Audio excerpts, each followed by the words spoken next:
लाहौर मवेशी मंडी के दौरे जारी रखे हुए हैं। Assistant commissioner model town Zeeshan Nasrullah Ranjha का LDA सिटी मवेशी मंडी का दौरा।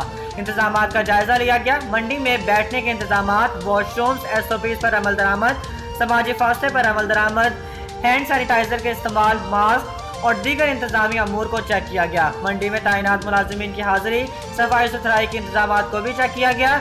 PCM मंडी में मौजूद हैं और SOPs की खिलाफ वर्जी पर जुर्माने भी आयद कर रहे हैं। मंडी में 50,000 से ज्यादा मवेशी मौजूद हैं। Assistant commissioner model town Zeeshan Nasrullah Ranjha ने व्यापारियों से भी सूरत-ए-हाल के बारे में दरियाफ्त किया। डिप्टी कमिश्नर लाहौर दानिश अफजाल की हिदायत पर असिस्टेंट कमिश्नर मवेशी मंडी में दौरे कर रहे हैं। डिप्टी कमिश्नर लाहौर दानिश अफजाल ने अफसरान को मवेशी मंडियों के दौरे और SOPs पर अमल दरामद करवाने की सख्ती से हिदायत जारी कर रखी है।